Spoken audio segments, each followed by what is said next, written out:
Well, hello everybody, and welcome to the 29th episode of the Curve the Cube podcast, brought to you by Flintstone Media.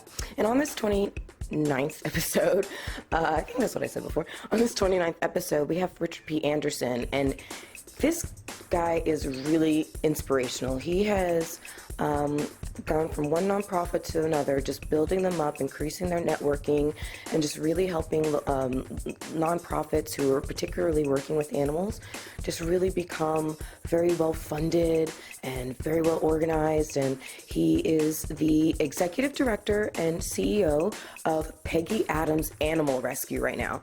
And Peggy Adams, for those of you who may not be familiar, it's one of the largest, if not the largest, animal rescue league in Palm Beach County. I mean, they service thousands and thousands of cats and dogs every single year, and including my own little Joey that I adopted this year, little cat. But they service all these animals. They do so much work in the community, so much good. They do a really great job communicating with the community about the joy and importance of living and loving with our animals. And it's just really inspirational to hear his story and how he organizes it, how he makes sure to keep an operation as massive as Peggy Adams running at such a good pace. They do events in the community, and they just do a lot. He has tons of volunteers. That's another thing, guys. If you are at all, in any way, shape, or form, an animal lover, they need volunteers of all types, all kinds, not even just working with the animals. I mean, you'll hear in this podcast, you can be a volunteer in any capacity. So even if you have allergies, if you're an animal lover, call them up. They can use you somehow. So anyways, this episode is sponsored by Soul Experiences. And Soul Experiences is a South Florida events company owned by my friend Lynn. And it's aimed at really getting people to experience all the fun that there is to experience here in South Florida on a budget. And basically, they just want you to increase your social life, SOL. So look them up on Facebook, on Twitter, and on Instagram as Soul Experiences. There's no U, it's Soul as the sun, SOL Experiences. Find their next event. And if you mention Flintstone Media or Curve the Cube, you will get a discount. Their last event was a pub crawl. It was phenomenal downtown at the Gardens. The next thing she has rolling out is a cycle party that's coming up off of Clematis in a couple of weeks. So look it up, find out the details. We'll be posting it soon, probably by the time this is up. She'll have all that information up on Facebook primarily. So anyways, enjoy this, the 29th episode of Curve the Cube with Richard P. Anderson, Executive Director and CEO of Peggy Adams Animal Rescue. Enjoy. Curve the Cube will now initiate. Hello. Hi. How are you? Great, how are you? Good. Nice to meet you. Nice to meet you. I brought you some water. Oh, thank you. That's very sweet of you. How's everything going today? Oh my gosh. It's like a Monday times 2. Really? That's what happens when you take a day off. Right, I can only imagine. Oh my gosh. And how was your day? My day's okay. I have to preface this by saying I've had a lot of back pain the last couple of weeks. Oh, so sorry. I had to finally succumb and take a muscle relaxer around 1. I'm feeling okay, but just in case they have a loopy moment. That's okay. I know back pain is miserable. Mm-hmm. This ruins. It's hard to stay in a positive mood when you have Oh back my pain. gosh, it was the worst. I had to finally just take something and knock out for a couple hours, and so I feel better. But so anyways, I was looking up the history of Peggy Adams and everything, and it's really neat how it started with such a grassroots effort with just a bunch of ladies, and they've really built it up into now it's all this. Mm-hmm. And when did you first come into Peggy Adams, and how did you become involved? So I arrived here almost 4 years ago. Mm-hmm. I've been in the nonprofit sector for more than 20 years in various roles and different types of organizations. Mm-hmm. And I've worked at animal welfare organizations. I've been a consultant for animal welfare organizations off and on. Oh wow. And so I came back to Florida 4 years ago to join Peggy Adams. And what is it about advocating for animals, and how come that has been something you've gotten involved in for so long? You know, I've always had animals. You know, growing up I had pets, and you know, I think like a lot of people, you have a soft spot in your heart for animals. Right. And it's just a great cause. You know, animals, I mean, not just, you know, animals in and of themselves. It's Yeah. important for us to, you know, watch out for them. But, you know, animals bring so much to people's lives. You know, it's like, you know, people forget about that. Yes. That they add so much value and joy to, you know, people in the community. Absolutely. So anything we can do to, you know, match dogs and cats up with people in Palm Beach County, you know, it's good for everybody. Yeah, I 100% agree. And what is the your role of being an executive director and CEO? What does that entail on a daily basis? A little bit of everything. Yeah. Yeah. So I kind of have my fingers in everything around here. You know, it's a big operation, and Yeah, there's a lot going on here. yeah. So we've got about 90 staff and over 300 volunteers, and we're on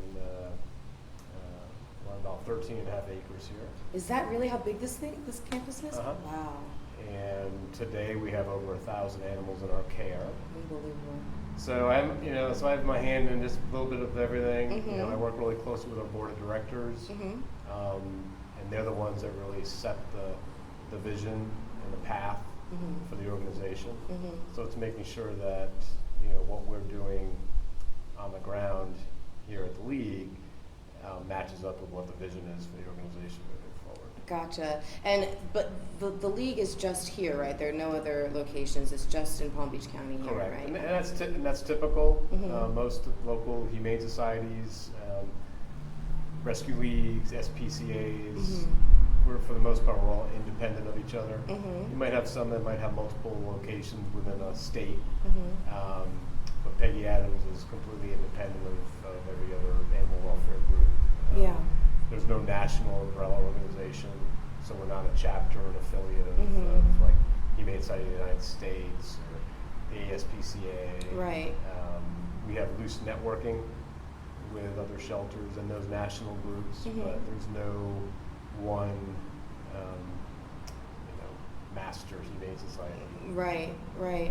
But are you guys a no kill shelter here? Or? We are. Okay. What are the challenges? I mean, financially, I can imagine, because you don't get government funding or anything like that, and so you guys have to do it completely through other means. How do you guys function in that capacity? Right. So we, the bulk of, the money that runs this operation and allows us to do what we do comes from local philanthropy.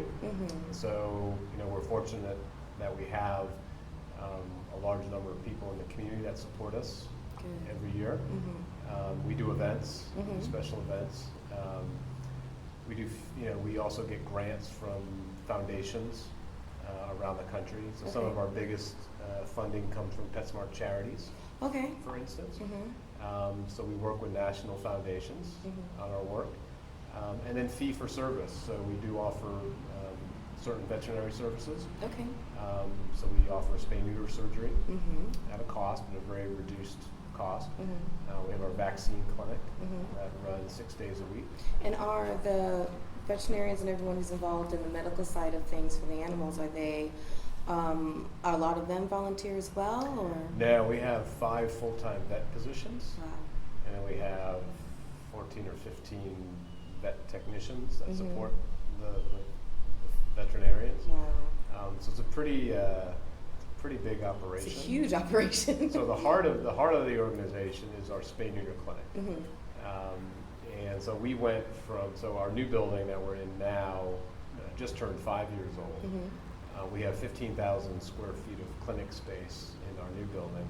In the old building, which most people know us by from the domes, those funny-looking buildings that have been around since the 1980s. They look like the things that people keep water in, cities keep water in. Exactly. Right. So they're about 30 years old. Well, the old space only had 1,500 square feet of clinic space. So really the heart of the organization now is our clinic.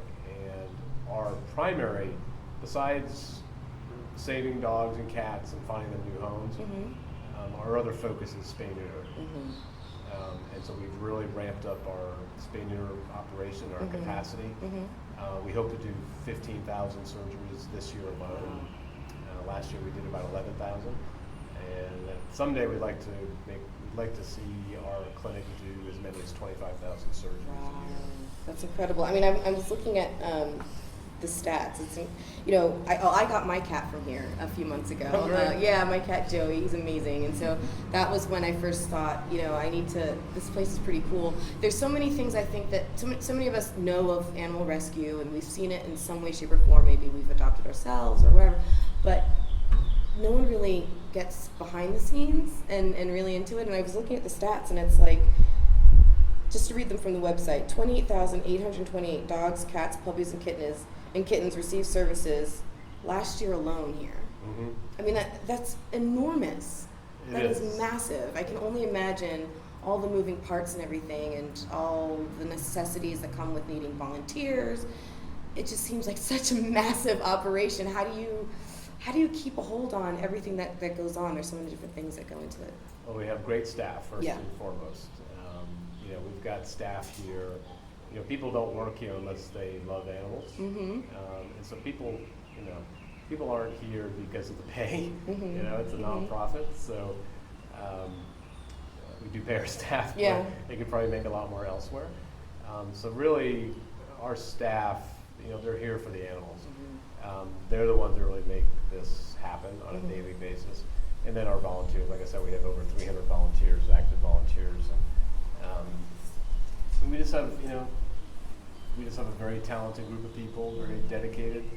We have a great board of directors that, guides the organization and raises a lot of money to pay our bills. Mm-hmm. It is a complicated operation. A lot of Yeah. people, we always encourage people to come out and visit and get a tour, because until you see it, you really can't appreciate how big. Yes. You can't appreciate the scale of the operation. And is it? I know it's primarily dogs and cats. Is it only dogs and cats, or are there other types of animals? Our focus is dogs and cats. Yeah. Okay. Yeah, and we have plenty of those to keep us busy. Oh my gosh! It seems every day almost I seem to see a stray animal or something like that on the side of the road. And what is the biggest challenge that you guys face? What is something that you're constantly chasing after to overcome? Well, the biggest challenge for the community of Palm Beach County is the community cat challenge.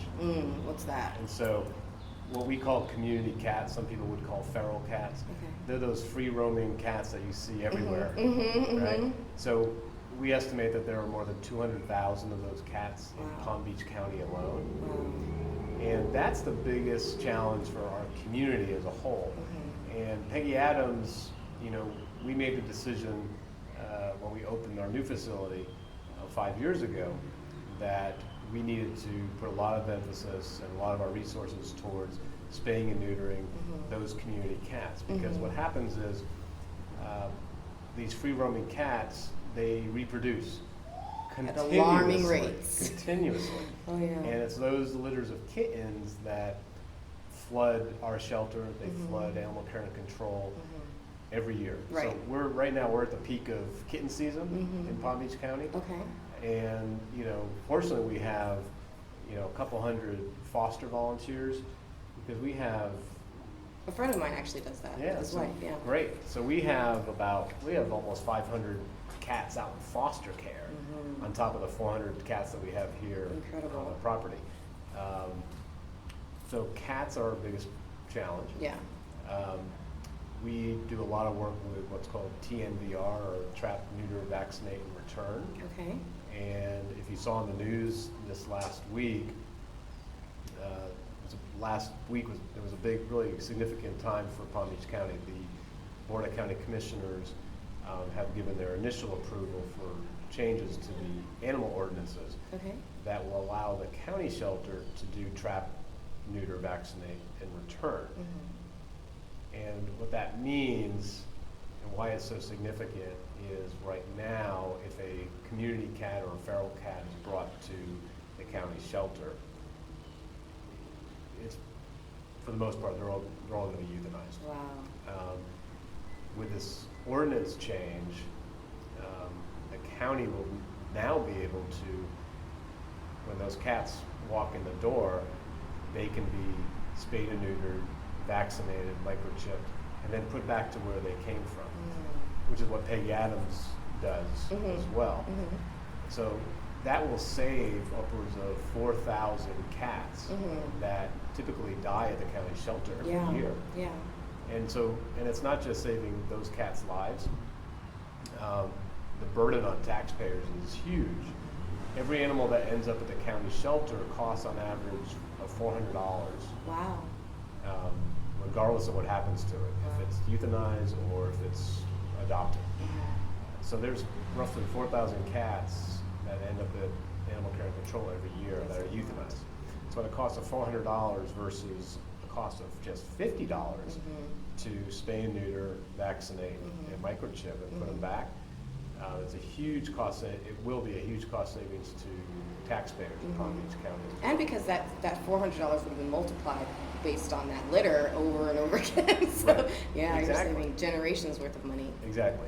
And then the other thing that people don't think about is, we're also impacting public health. It's a public health issue. So you probably read about or heard about the rabies case of a free roaming cat last week.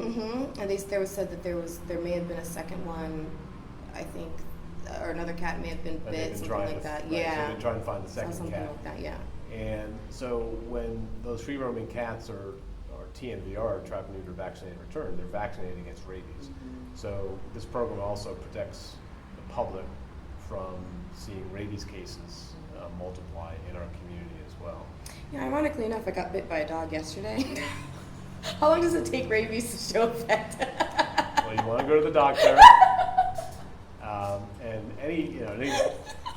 any bite cases should be reported to the county. It's really important. Duly noted. Yeah, getting to the doctor is very important because everyone thinks the myth of animals' mouths being cleaner than ours is not true. Yeah. I mean, it was a warning nip. It was I was leaving in a restaurant. And there was someone standing outside. He had 2 dogs with him, and I'm a dog lover, and I went to go pet him, and apparently he's going blind, and so he didn't see me approach, and it just took him. He got caught off guard, and Yeah, it's one thing the other thing we part of our education program and working with the public is it's trying to explain to people, particularly people in general, and particularly people with children, is it's never a good idea to just approach a dog before you ask the owner if it's appropriate. well, I did. You do not need to get back in.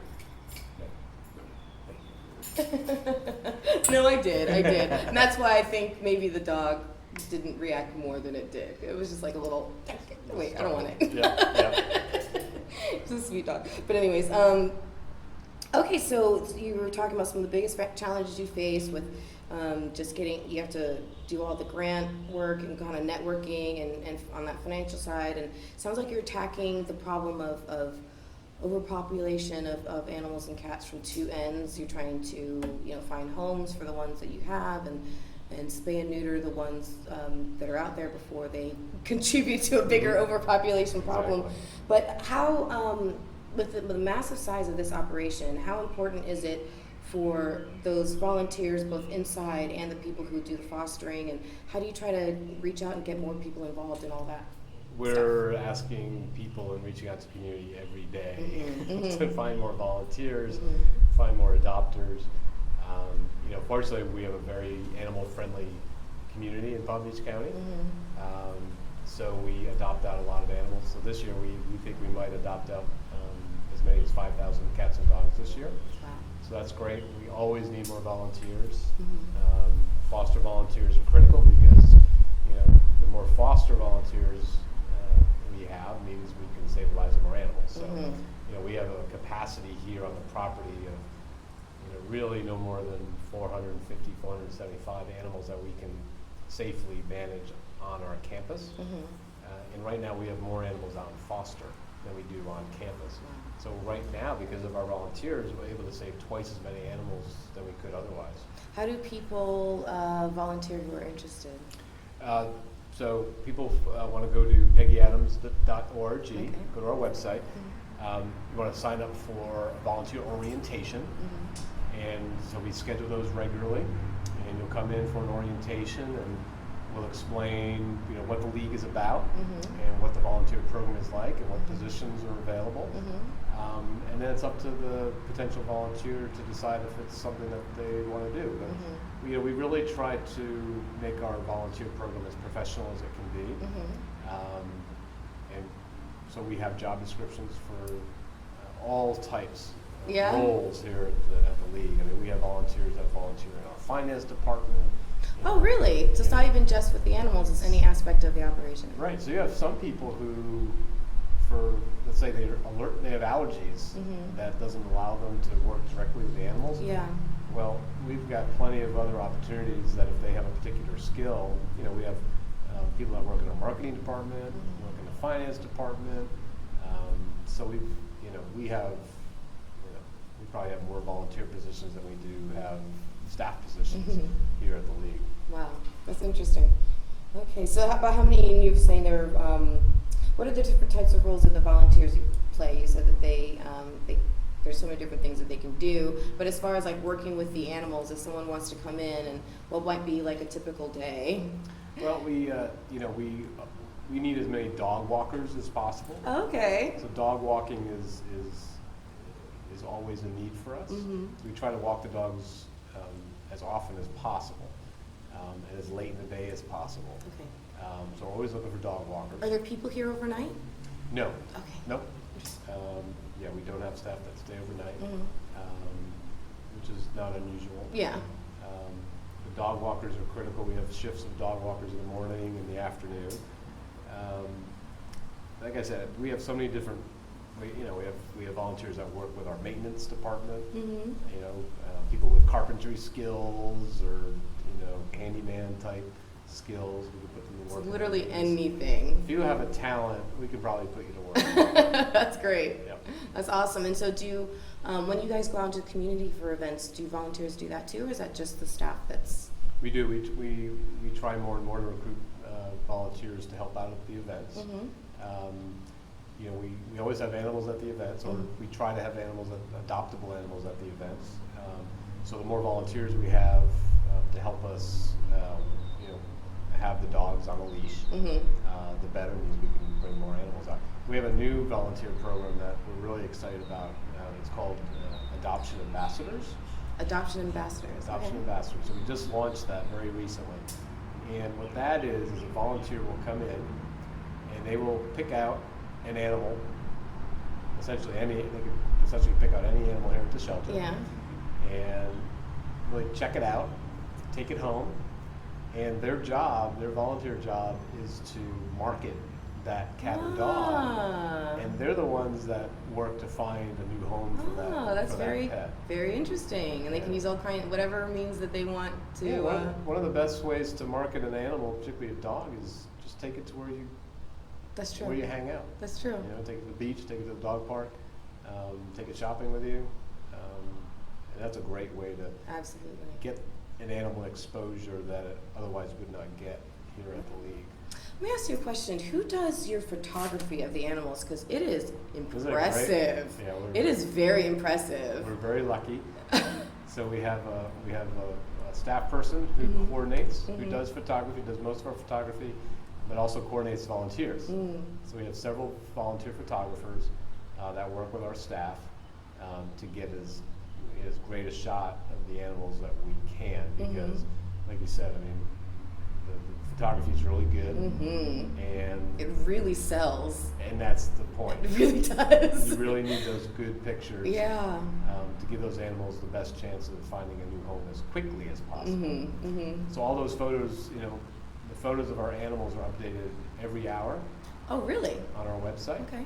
So if people are looking to adopt a particular cat or dog, Mhm. they can go on our website, peggyadams.org, and see every animal that is currently available for adoption. Yeah, that's what I did when I was looking for a cat. It was during your free adoption period that you had Okay. a couple months ago. Yep. And I've been trying to figure out, because I have a son, he just turned 3, and I really wanted to get him a pet, and I've been trying to go back and forth in my head, what do I want to get him, what do I want to get him? And I went through a litany of options, and I ended up just settling on a cat for a variety of reasons. And so we actually came in and got to see all the cats, and I think it's really neat how you can go into like these little mini rooms with 3 or 4 different ones and kind of get to know them personality-wise, and it's a really nice setup that you guys have.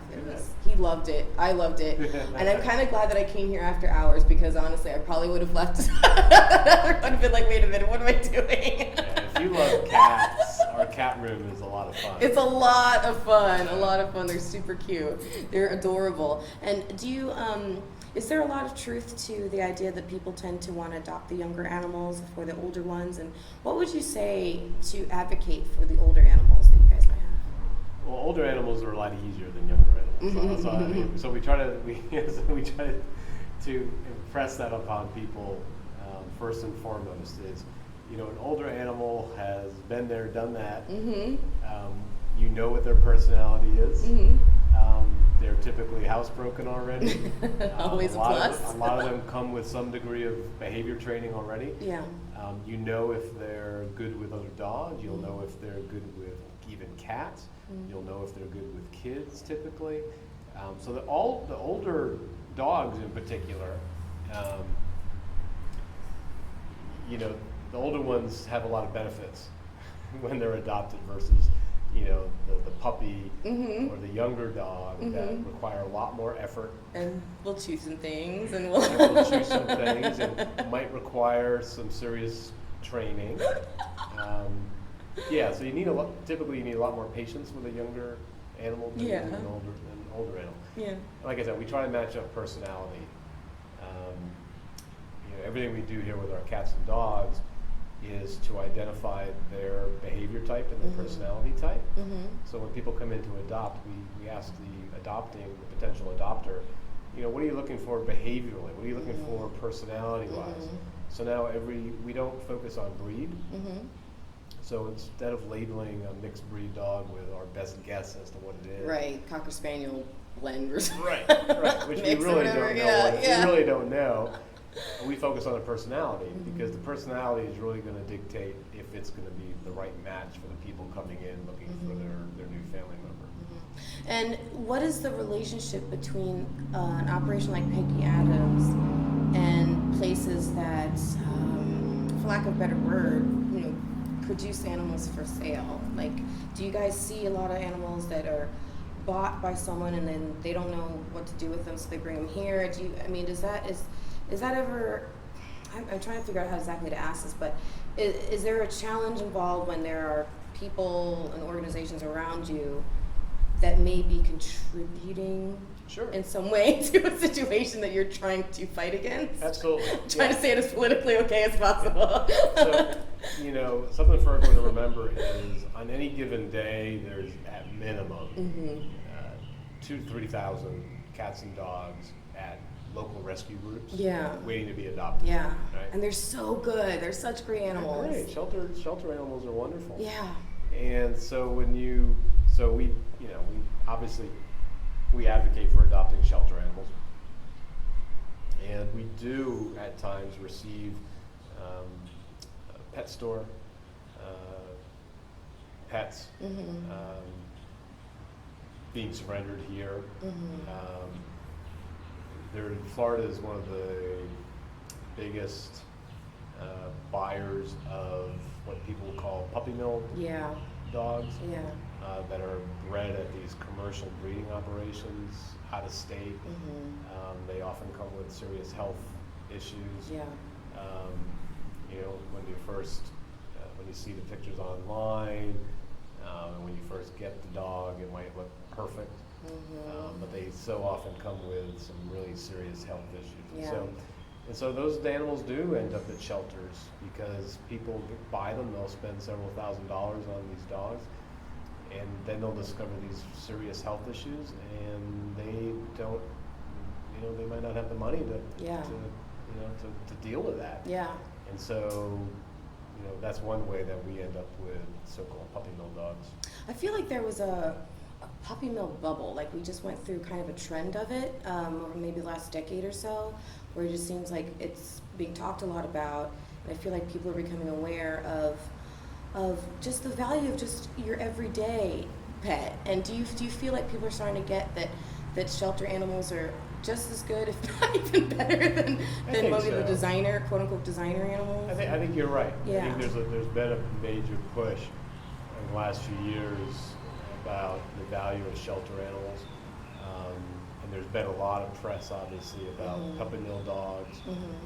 There are several communities in Palm Beach County have passed laws that don't allow commercial pet stores to sell pets unless they come from shelters.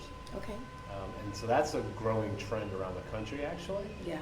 Is communities banning the sale of commercially bred animals, but allowing pet stores to offer up shelter animals. Okay. So it's a great opportunity for a business, say Yeah. a boutique business, to partner with a local shelter, and There the you shelter can source out, shelter animals to them, and you're essentially helping save those shelter dogs' lives. Absolutely. And speaking of partnering with I know you guys partner with is it PetSmart? You guys partner with Pet Supermarket? We partner with PetSmart, Petco, and Pet Oh, Supermarket. well then I was right. We do. Yay. So we have every day, I think we're in 6 stores throughout the county. And so we adopt out cats out of those retail stores. That's great. And then you have that mobile truck thing over there I saw. What's that about? We have our Petmobile, Mhm. which we're lucky enough to have it sponsored by Schumacher, family of dealerships. So the Petmobile is great. It's a big RV, colorful RV that we'll take out to events, and we'll feature animals. So we'll carry the cats and dogs out to these events. Very cool. It's a great big billboard that helps spread the message around Palm Beach County. Absolutely. That's awesome. How about you? Do you have any pets? I do. Right now I have 2 dogs. Ah, Yep. great. What are their names? Rex and Roxy. Rex and Roxy. Yeah, they're a brother and sister. Actually, Oh. came from the same litter. Nice. Yorkie Chihuahua. Aw. Yeah, they're funny. Like all of our pets are, right? Yeah, exactly. And what is the goal for 2015 for Peggy Adams? What are your big goals? Well, I guess I said earlier, on the adoption front, we hope to reach 5,000 adoptions. We are on pace to provide services to well over 30,000 animals this year, and then spay neuter. The more and more spay neuter we can do, the better, because that's going to prevent those puppies and kittens from being born Yes. and ending up at shelters. Yes. So those are some big goals. We also have our Peggy's Pantry food bank. Oh, I was going to ask about that. Yeah. Yep. So that's we've expanded that just recently to 6 days a week. And what exactly is that? So it's a food bank for pets. So just like people who are down on their luck and are struggling to get by, our food bank is for families that are struggling, and they're struggling to afford food for their pets. So we're open 6 days a week from 11 to 5, Monday through Saturday. And basically, a lot of people, a good number of animals end up at shelters because people are struggling to afford to keep them. Yes. And these people love their animals, and they know that it's such a hard. I can't even imagine how to make that decision that you feel like, wow, I can't provide for my Right. dog or my cat, Right. and it's going to be healthier if I can surrender it to a shelter and find another owner. Well, the food bank allows us to provide at least some temporary support to keep that animal with the family that loves it so much. That's awesome. Because the last place, Peggy Adams, and we take pride in the quality of the space where animals live here, Right. but still, the last place you want an animal to be is at a shelter. Yeah. It's the last. better in a home. It's the last resort. Yeah. So the food bank is one of our really important programs to help keep pets with their families. That's a great idea. I think it's awesome. And then you guys have your Countdown to Zero initiative. What's that about? So February 2014, we partnered with Palm Beach County Animal Care and Control, and working with the county commissioners to draft a resolution setting the goal of 2024, that by that year, Palm Beach County will become a no-kill community. Wow. And so that was a huge step for this community to take. Very, relatively few communities anywhere in the country Yeah, it sounds very progressive. have taken that step. Even fewer have accomplished that goal. So that's a big step, just for the county government to say, hey, we're going to do what it takes to make our community no-kill by the year 2024, because that takes effort. I mean, and the closer you get to becoming a no-kill community, the harder it gets. Yes. So that was a huge step. So Peggy Adams Rescue League and Palm Beach County Animal Care and Control are the lead animal welfare organizations for Countdown to Zero. The goal is, one of the goals, besides saving all adoptable animals in our community, is to unite all the animal welfare groups in Palm Beach County to work together as much as we can to solve the problem of animals ending up at the county shelter. So what can each of our own private nonprofit organizations do to see the number of animals arriving at animal care and control reduce every year? So Peggy Adams and other rescue groups are over at Animal Care and Control on a regular basis, pulling animals out of that shelter because they're overwhelmed. They can't say, the county shelter cannot say no. They can't turn away. They can't turn anyone away. Whereas Peggy Adams and every other shelter in the county can say no. When we're full, we're full. Well, the county can't say that.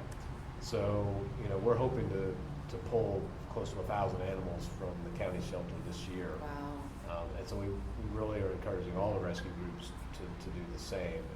And so we're making progress. What do you guys do when you see you're reaching capacity? Well, for owner surrender, we try to provide resources to them. When we're full, we try to schedule appointments. So if someone needs to surrender their own animal, we'll schedule an appointment. We'll say, we can't take your dog in today, but we can take it in a couple of weeks, or we'll call you when we have a spot available. If someone has to, doesn't have a choice and they've got to find a different option, then we give, then we connect them with other rescue groups around the county. We encourage them to try to find a home on their own to take their animal in. Because again, the last place you want to see an animal end up is at a shelter. But there are a lot of rescue groups in the community and in the communities around Palm Beach County that we can connect people with if we're full. It sounds like that networking of the local rescue groups is really important. Oh, it is. And that's what's, Countdown to Zero, when we sat down with our cohorts at Animal Care and Control, we both knew that if we weren't all working together, this isn't a county shelter problem. It's not a Peggy Adams problem. This is a community-wide challenge that unless we're all working together, we're not going to solve it. And it's been, I shared earlier that very few communities have accomplished becoming a no-kill community. And I think one of the big reasons is that the local animal welfare community has not worked effectively together. Because we do. We all have to, I believe, we all have to understand that the county shelter problem is all of our problem. If we're not helping the county save the lives of the animals at that shelter, then, truthfully, I think we're failing. We're not going to become a no-kill community unless we solve the county shelter problem. So, and I would just add, we're just talking about becoming a no-kill community, and county's been around for how many years? I know. And we've had this problem for decades and decades and decades, and now we're starting to see progress. Good. We're confident that we'll become a no-kill community even sooner than 2024. Good. So, to encourage people to volunteer, to donate, to do their part to help you guys out, and feel free to be as straightforward and honest as possible. How would this community be different if I snapped my fingers and Peggy Adams wasn't here? How different would this community be? Well, I'd say as a community, and again, I've only been here for 4 years, so, but Peggy Adams has been around since 1925. We've impacted the lives of more than 1 million animals in that time. We're by far the biggest private animal welfare organization in the county. We provide by far the biggest spay-neuter program in the community, and that's really the key. We need more. We need to see more spay-neuter done in our community. What do you think is the challenge of people hesitating to do it with their animals? Well, one is cost, and if there aren't more options, we keep our pricing as low as possible. But cost is an issue, particularly with cats, because there are so many. Yeah. So cost can be a challenge, and spaying and neuter of cats is really really needs to be the primary focus of our community, and providing spay and neuter services to cats at a very affordable cost. There are very few low-cost spay and neuter clinics in our county. Yeah. Fortunately, we do have several, but we can always use more because the cat problem is just astronomical. I can only imagine. So what are the upcoming events or things that people can look out for and see you guys at? And yeah, so the timing of our conversation is great because June is our month to celebrate our 90th anniversary. Woo! So the official anniversary. You guys look great for 90. Thank you. Thank you. I think the organization looks pretty young too. So June 23rd is our official birthday. Awesome. So we were incorporated on June 23rd, 1925. Wow. So we've got all sorts of things happening in June. So we have, let me see if I can run down some of the things that are going on. Please. For the entire month of June, we'll be doing spay-neuter surgery for dogs for just $90. Wow. I mean, that's a steal. Yeah. So that's one thing we're doing. We also are holding Kitten Palooza What's that about? Sunday, June 7th. So June 7th here at the League, we will have a building full of kittens ready to be adopted. Aww. So we're going to have as many cats and kittens available to go home that day. Wow. Just a big old adoption blitz. It is, because we are just busting at the seams with kittens right now. So June 7th from 11 to 6, that's a Sunday, will be Kitten Palooza. All right. We have Spay Day on June 16th. We'll be doing free spay-neuter surgery for cats. Wow. We want to do as many as 300 cats in that single day. Wow. So that's going to be a crazy day. That is crazy. But again, free surgery for cats on June 16th. And you can get all that information on our website as well to schedule an appointment for your cat. Okay, great. Saturday, June 20th, we start the real celebration. So on the Saturday, June 20th, we'll be open early at 9 o'clock. We'll be open from 9 to 6. We'll be doing microchips for $9, and we will be discounting our vaccines by $9 that day. And starting June 20th, which is a Saturday, we're going to do a week of fee-waived adoptions. Wow. So June 20th to June 27th, we are waiving adoption fees. Again, we're full. Yeah. So we need to find as many homes Yeah. as possible for these animals. So the 20th is going to be a fun day. We're going to have food. We're going to have birthday cake. Oh, no We're kidding. going to have giveaways and raffles. So that's going to be a lot of fun. What else we got going on? Those are the big things for June to celebrate the 90th anniversary. We'll also have an event at Palm Beach Outlets on June 27th. So we've got all sorts of stuff going on. Lots of stuff going on. Yep. And is there the events calendar is on the PeggyAdams.org website? Is. Yeah. It Okay. is. Great. We have more information than you could possibly dream of on our website.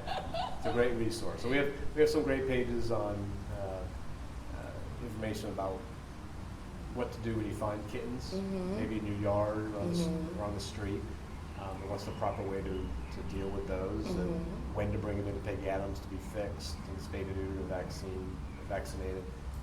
Yeah, we've got so much information on our website. That's It great. might make your head spin. Well, I really encourage people to volunteer, Absolutely. to give however they can, and it's really good that we made the point that regardless of whatever your skill or your talent is, there's something that you can contribute to Peggy Adams, because honestly, I would have thought the volunteer side of it was nothing more than, the walkings and that type of stuff. So it's really great to hear that pretty much anybody can contribute somehow. Yep. and Allergies or none. Allergies or none. If you have a talent, we can probably put it to good use. And if, and obviously we love financial donations. Yeah. That's what keeps our lights on. Definitely. And really helps us do what we do. Definitely. But we also And that can have- be done through the website as well? Right, you can donate online very easily. And then also online, you can find our wish list of if you can't donate financially. Mm-hmm. There's all sorts of different types of supplies that that we're always looking for. Batteries, something as simple as batteries. Yeah, you wouldn't even think of that. Baby food for kittens. Really? Feed- Like, yeah. feed You don't newborn even. kittens. Is there? I'm assuming there's specialized kitten baby food, or is it just regular? Yeah, Do you see human Gerber baby food. Really? Is what we need. Oh wow, that's neat. Yeah, Okay. we bottle feed kittens as well, so baby bottles. So our wish list is online as well. Great. Office supplies. People forget about Yeah. copy paper, All kinds pens, of stuff. and pencils. Of course, things of like course. that. So there's Awesome. lots of ways to get involved and endless ways to support the league. Well, thank you so much for the conversation. It's been great. I think it's really interesting to see how everything kind of happens for you guys, and it's a big operation. I'm really impressed. So I really appreciate you coming out. Absolutely, absolutely. So everybody adopt a pet, pay out to Peggy Adams, catch their events calendar, donate, and volunteer. And I think everyone's going to have a great time with Peggy Adams. So thank you so much, Yeah, Rich. thank you. Thank you. You're been a great guest. Would you like to sign my guest book? Sure. Awesome. It's going to, once it's full, it'll be auctioned off for charity. So I'm trying to, Yeah. So tell me more about you and Sure. this and what else you do, and tell me more about yourself. Sure. I am, let's see, I started my marketing company. And you want me to do what? Just whatever you want, say something, sign it. It's your page to make it as much or as little as possible. Some people just sign their names. It's whatever you want to do. Okay. And you go by Jemmy? Yeah, that's how it's pronounced. Jemmy? But yeah, I started a marketing company last year, almost a year ago now, actually. I think the anniversary's coming up for me too. Wait a minute. I think it's June 23rd. Oh my gosh. I actually think it is. That's awesome. That's so funny. I really do think it is. Yeah, and so doing websites and logos and social media work and stuff like that. And through that, I've met some really cool people and who are doing some really interesting things with their lives. And anytime someone's doing a work that involves a passion, I think it's inspirational. And I want people to hear about it, because I think sometimes people end up doing things that they feel like they have to do, or don't want to think outside the box and take any kind of risk, or Right. think a dream is unattainable, et cetera, et cetera. So with the podcast, I'm really trying to get people to think outside that box and think that they can do something they want to do. So for example, in your case, I think, knowing about Peggy Adams is amazing. I think it's a hallmark of our community, and so it's really important. But I also thought it was great to talk about, I hope someone who's listening who maybe wants to be a vet tech, or maybe is thinking about volunteering on the weekends, or that this might inspire them to take that step and actually go ahead and do it. And so, yeah, That's great. that's kind of the purpose of what I'm doing. Okay. It's just Good. been a fun I think that's passion project of wonderful. my own. Thank And you. so what were you doing before you started your marketing company? I'm an analyst still. I'm a database analyst. I Okay. write SQL code and design reports and that type of thing, and it's cool. And for what I do, I can't have a better position. My company's awesome, but I just know that this feeds my soul better. Mhm. So I'm slowly transitioning. Okay. Yeah. We have one of our databases is SQL based. Oh, is it? Yeah, so it's called Chameleon, and it's a shelter specific program, and so. Well, I was gonna say, if you guys need stuff randomly done Okay. here and there, SQL based, or marketing campaigns, social media Sure, stuff, please, sure. I'd be more than happy to. Okay. Great. Be great. Yeah. Where are you from originally? I'm from Well, I was born in North Carolina, but my family moved down to Miami when I was 3. And we moved to Boca when I was 5, and I grew up there. And then went to college in New Orleans and law school in Virginia, and I've been back here ever since. Oh, neat. So where did you go to school in New Orleans? Tulane. Tulane. And then Virginia? Yeah, I went to UVA. Yeah, so, but it's fun to travel and go a couple different things, but Florida always is home. Yeah. Keeps sucking me back in. I love Florida. Where are you from? Originally from Rhode Island. Oh. But I spent 10 years, I lived in D.C. for 10 years, and then Fort Lauderdale for 10 years, and then left, went to You're Oklahoma. a 10-year kind of guy. Kind of, and then was out in Oklahoma for 5 years, and then came back for Peggy Adams. Yeah, so we've been back for almost 4 years now. What were you doing in Oklahoma? Went out there for another nonprofit job. Okay. So in Fort Lauderdale, I worked for the Humane Society of Broward County for a number of years, and then went on the consulting side, and then went out to Oklahoma for an international nonprofit. And it's headquartered in Oklahoma City, and then came back here. Wow. Yeah. Good for you. But Tulane, my daughter she was accepted to Tulane. She's not going there. But, Oh, where's she going? UF. Oh, good for her. That's a great school. Oh yeah. That's a great school. Yeah. And we're happy. Yeah. Yeah. Yeah. I've never heard a single person who goes I know, there ever say isn't that anything bad interesting? about it. Yeah. Everybody seems to love it. I have friends that went to Tulane and love Tulane. Yeah. Yeah. What does your daughter want to study? She know yet? She's not sure yet. Yeah. Yeah. Yeah. Not sure yet. She'll figure it out. She'll figure it out. Exactly. Yeah. What did you go to school for? Ooh, I originally, or what did I end up doing? Well, originally it's always fun to know. I walked onto campus with the intention of being a psych major and going to medical school and becoming a psychiatrist. But I ended up falling in love with the business school. Okay. And I've always been a computer nerd. Okay. And take after my dad is the same way. I've always loved computers. And so the only way I wanted to do like an information systems major. Okay. The only way to do it at Tulane at the time was through the engineering school, which would require taking things like organic chemistry and materials, a whole bunch of junk I was not interested in taking. Yeah. And I was like, the other schools offer through the business school. It's so weird. I looked at the business schools, their course offerings for a couple of years of semesters, and I'm like, there's a bunch of stuff in here it's like a major waiting to happen. You know, there's this class here, this class there. So I actually put a proposal together for the dean of the business school and got my major approved. And so I transferred to the business school. Oh, that's fabulous. Yeah, and so I did that as a major, and then I had a finance major as well. And then I just switched my psychology major to a minor, and then I did that. Cool. That's great. I have friends that went to UVA. Good, Great school. Yeah, Like it's Charlottesville. beautiful there. So beautiful there. Yeah. Love it. The mountains are just gorgeous. I saw them from afar, but they're Right, beautiful. right, yeah.